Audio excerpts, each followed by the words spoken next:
Hello and welcome to the viewers of this video. This is the Orange Fan here, bringing you another entry for the episode Recap and Thoughts category. This video will be dedicated to the A segment of episode 9 of Codename Kids Next Door, Operation C.A.B.L.E T.V.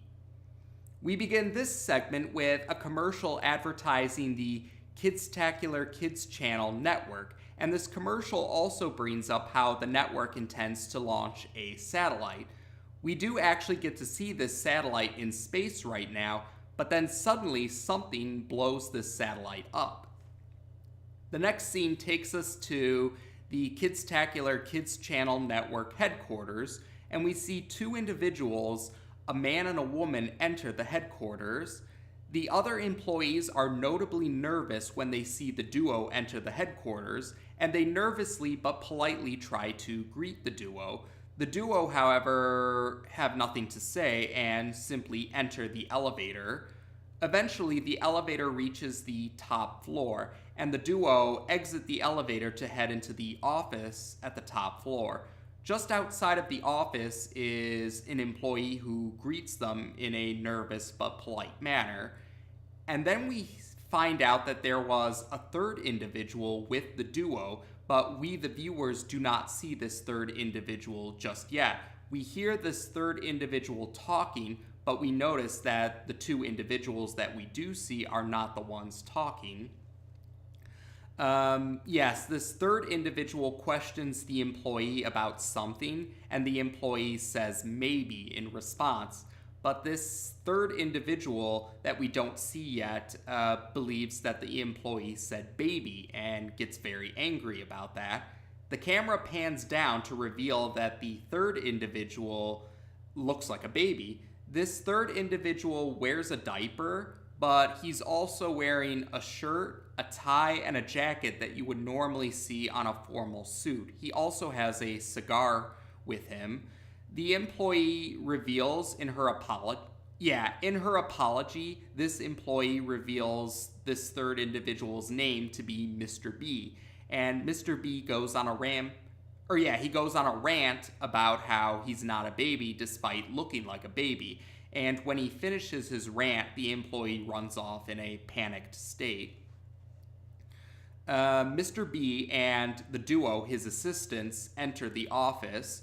And when Mr. B gets into his chair at his desk, he turns his chair to face the window. So now the back of the chair is facing the door to his office. And Mr. B questions his assistants about the network's satellite. But his assistants respond that the satellite was destroyed as soon as it reached orbit. And Mr. B is furious about this because this is the third satellite that's been destroyed, and he questions how can the network expand without satellites. Suddenly, the Sector V operatives of the Kids Next Door storm Mr. B's office, and number one says that if the network launches another satellite, they're going to take more drastic measures than simply blowing up the satellite. And number 4 also comments how nothing will get in the way of the Kids Next Door's global satellite web. And that catches Mr. B's attention, and he turns his chair around so that he can face the Sector V operatives. And the Sector V operatives are either baffled or amused by what they think is a talking baby. Mr. B goes on another rant about how he's not a baby despite looking like a baby, but he still is curious about the kids next door and their global satellite web in particular, so he does manage to put aside his frustrations for a moment to question the kids next door about their organization. After number 1 gives a quick explanation about how the kids next door fight adult tyranny, Mr. B says he likes the sound of that, and he offers to make an alliance with the kids next door.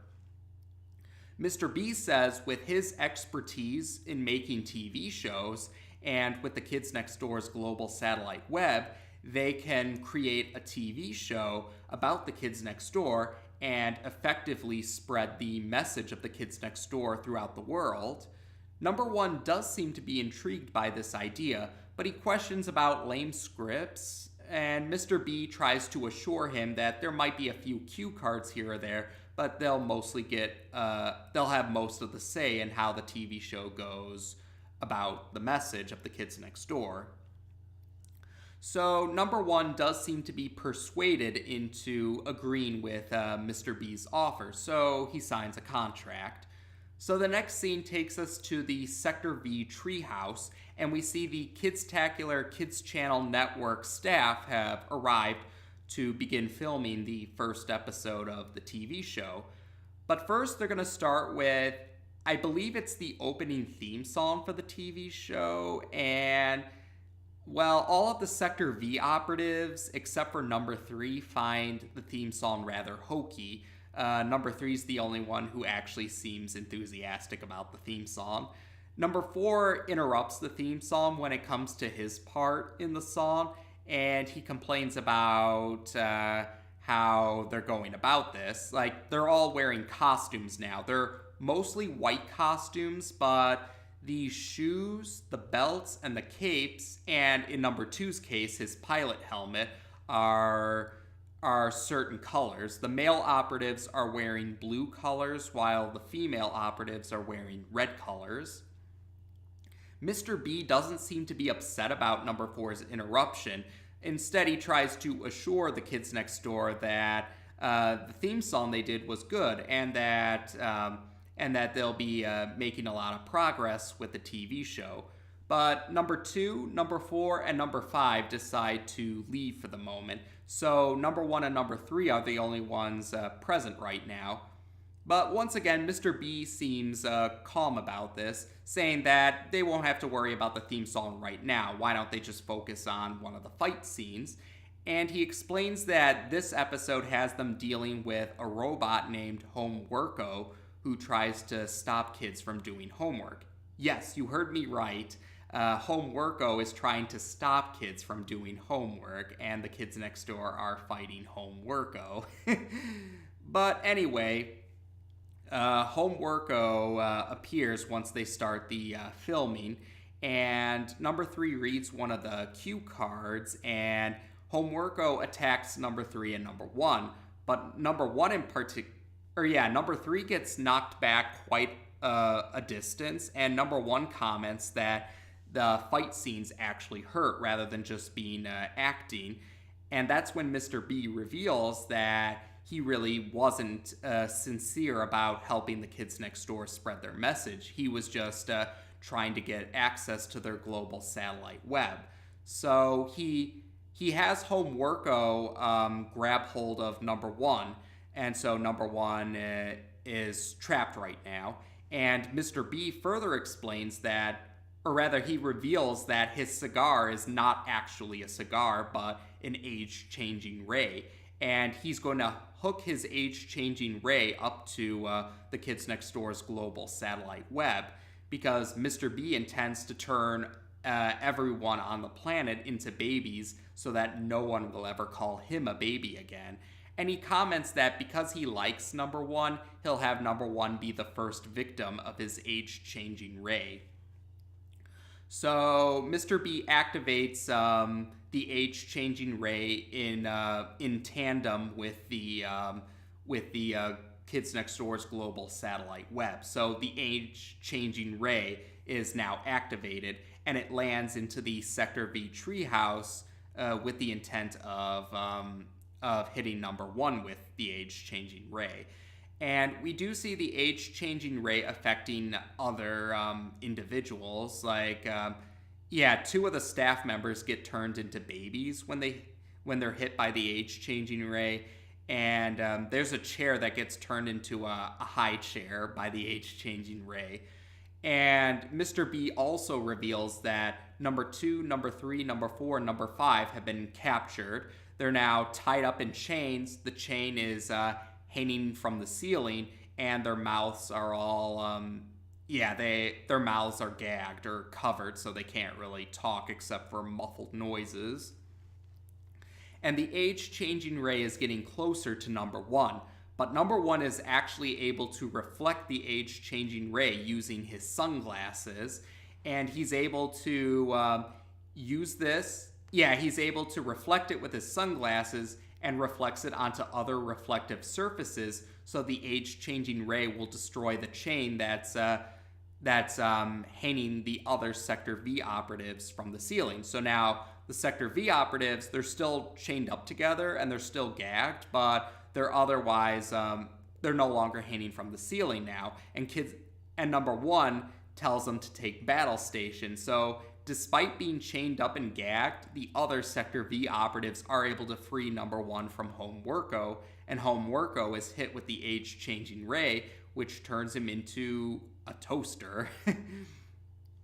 So number one frees his teammates from their chains, and he tries to apologize to them about what happened with agreeing to Mr. B's offer.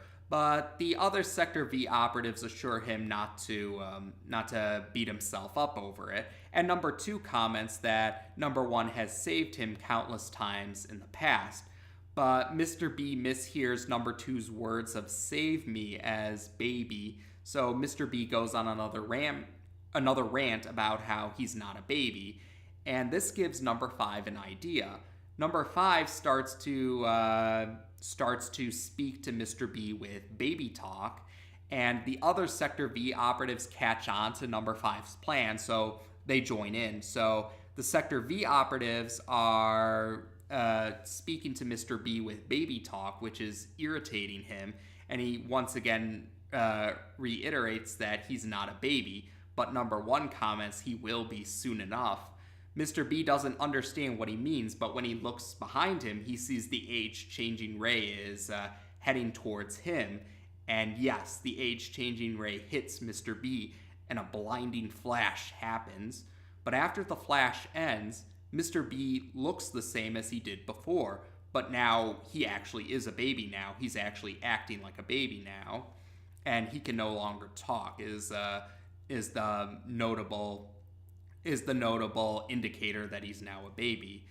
And when number four comments how Mr. B looks different without the cigar, that reminds number one to remove the age-changing ray from the component that's hooked it up to the global satellite web. So the ray stops now. So they've put a stop to that particular crisis. And they're wondering what they're going to do about Mr. B now that he's a baby. Mr. B's assistants, however, assure the Sector V operatives that they'll take care of Mr. B now. They reveal that they're actually Mr. B's parents, and they realize that this is a chance for them to raise Mr. B so that he'll be a nicer individual once he eventually grows up. And so yes, Mr. B and his parents leave now with the intent of raising Mr. B to be a better person or a nicer person in the future. And number one comments how the age-changing ray was such a ridiculous idea, and he tosses it outside of the treehouse. But the segment ends with the delightful children from down the lane taking the age-changing ray, and they give off an evil laugh.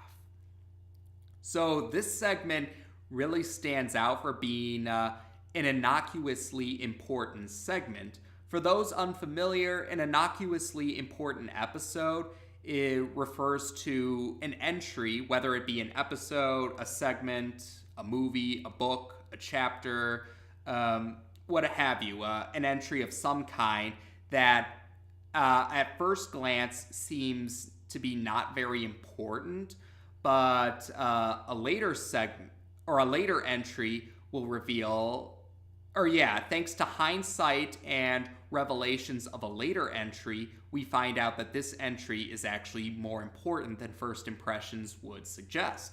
So you could say this trope is actually a good lesson about how first impressions are not always accurate, and that's the case with this segment, Operation C.A.B.L.E At first glance, this segment just seems like a usual villain of the week sort of scenario.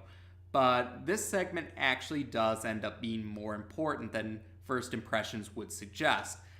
I hesitate to say too much for the sake of those who are just following along with these recap and thoughts videos, But it does have to do with the ending regarding the age-changing Ray ending up in the delightful children from down the lane's hands. So yeah, this segment will become more the prevalence or the importance of this segment will become more obvious by the end of season 1. You can be assured of that, and we will cross that bridge when we get to that. So by extension, one could also say that Mr. B is also an example of small role, big impact. A character who has a pretty minor role in the grand scheme of the narrative, but their small actions still manage to have significant importance in a way. And you could say Mr. B could be seen as a small role, big impact, not just because of the fact that the segment he appeared in was an innocuously important segment, but also because of the consequences that his age-changing Ray will eventually lead to once season 1's ending comes. So we'll go more into detail about that later on, but for now, yeah, that's about the majority of what we have to say for this segment. It's like I said, like looking back at this segment now after the series is done, it's kind of amazing how this segment was much more important than the first viewing would suggest. And yeah, so it kind of was what sort of, or yeah, one could say this was probably the major game changer in the series being more serialized or having a stronger continuity than first impressions would lead, or how the first season, how the series would go on to have a stronger sense of continuity than season 1 would have implied when it first premiered on TV. So it is funny looking at that segment again now that we have hindsight on our side. And like I said, I will be going into greater detail about the importance of this segment once those revelations are more apparent down the road.